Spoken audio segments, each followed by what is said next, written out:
sur le processus national et inclusif de paix en République démocratique du Congo. Nous, Conférence épiscopale nationale du Congo CENCO et l'Église du Christ au Congo l'ECC, la plateforme des confessions religieuses au Congo, ainsi que la coalition interconfessionnelle pour la nation, SIN, préoccupés par la gravité persistante du cycle récurrent des conflits armés ayant ravagé la République démocratique du Congo au cours des 30 dernières années, causant la perte tragique de millions de vies congolaises et souvent alimentée par l'ingérence de certains pays voisins. De fait, déplorons vivement la résurgence d'un nouveau conflit armé impliquant l'AFC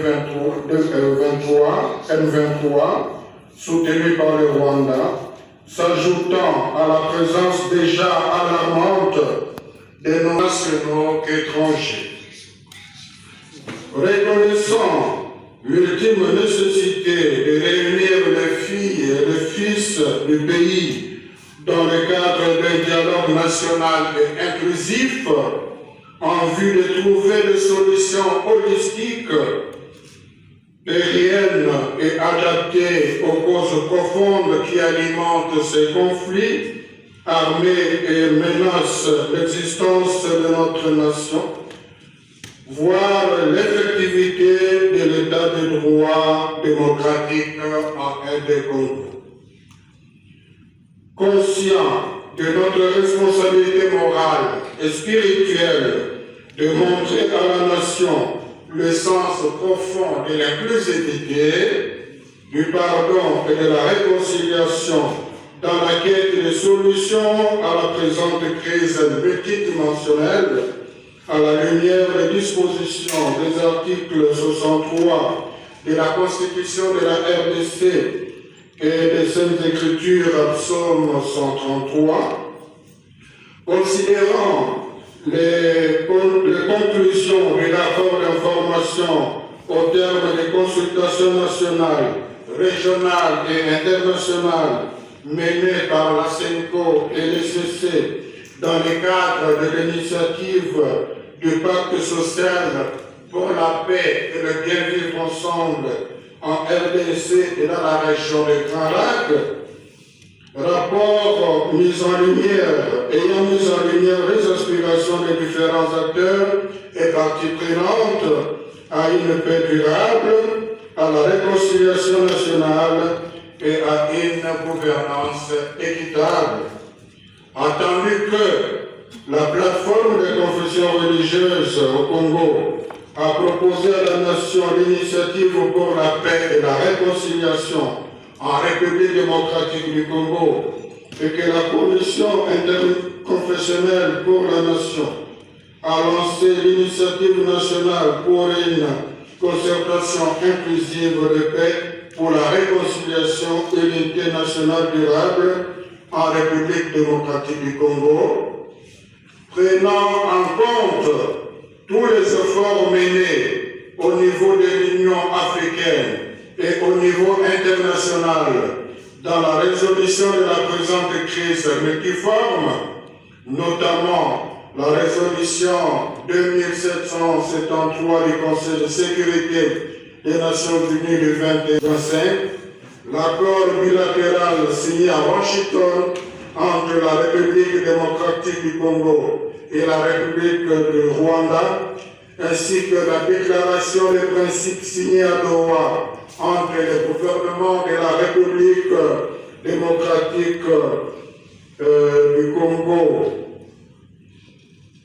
et le mouvement armé AFC M23, à l'issue de plusieurs séances techniques d'harmonisation des vues avec le cabinet du président de la République sur le processus national inclusif de paix en RDC, nous, vos pères spirituels, unanimement, avons soumis au chef de l'État, conformément aux dispositions de l'article 69 de la Constitution, et à travers lui à notre peuple et à l'ensemble de la nation, une feuille de route pour une sortie holistique et durable du cycle tragique des conflits armés dans notre pays, visant à restaurer la paix, la cohésion nationale, le vivre ensemble, ainsi que de consolider l'état de droit démocratique. Publions par conséquent, à travers le présent communiqué, les éléments de la feuille de route articulés en 4 grandes étapes, constituant la trame du processus national et inclusif de paix en République démocratique du Congo. 2 feuilles de route. Première étape, le mois de la paix. Pour un climat de confiance mutuelle et de décrispation politique, cette première étape marque une transition stratégique entre le contexte de méfiance et le contexte de l'acceptation mutuelle en vue de mettre les uns les autres dans les conditions préalables à un dialogue national et inclusif. En effet, le mois de la paix vise à créer un environnement propice de pré-dialogue. 2 catégories d'activités y sont prévues, les activités spirituelles et les actions de plaidoyer. A. Activité spirituelle. Il sera organisé un culte œcuménique national officié simultanément sur toute l'étendue du territoire, y compris dans les zones sous contrôle de l'AFC M23, en guise de rassemblement moral et spirituel autour de la paix. Ce moment solennel marquera l'engagement collectif de la nation en faveur du processus de paix, de réconciliation et de guérison de la mémoire collective. D'autres initiatives spirituelles seront également mises en œuvre à travers les différentes confessions religieuses, notamment la grande pastorale de la paix, destinée à promouvoir la tolérance, le pardon, la fraternité sociale, la non-violence, la réconciliation communautaire, ainsi que le retour progressif de la cohésion nationale. Merci beaucoup. Dialogue des experts.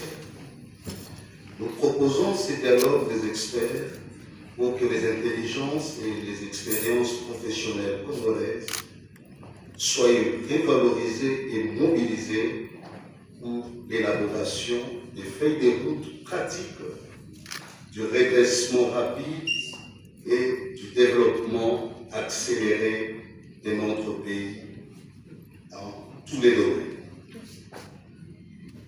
Ces dialogues des experts a donc pour vocation de poser les bases rationnelles, objectives et techniques du futur pacte social pour la paix et de bien vivre ensemble en RDC et dans la région des Grands Lacs.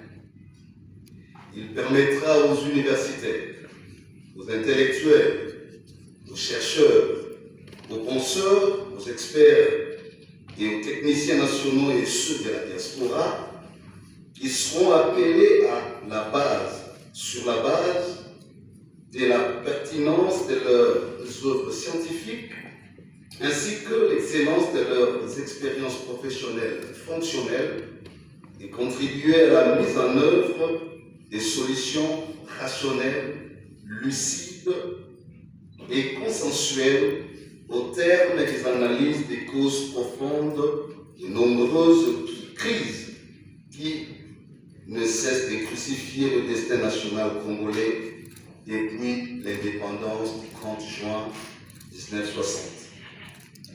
Les thématiques retenues, à titre indicatif, sont les suivantes. 1. État des lieux des dialogues politiques et des accords de paix des 60 à ces Jeux. 2. Stratégie de défense nationale et de sécurité transfrontalière. 3. Gouvernance sociale et économique. 4. Gestion de l'environnement et des ressources naturelles. 5.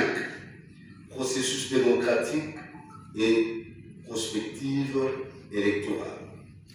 6. Questions identitaires et cohabitation intercommunautaire. 7. Coopération régionale et traité des bons voisinages transfrontaliers. 8. Enfin, justice et droits humains. Une note technique sera publiée en temps utile afin de préciser les modalités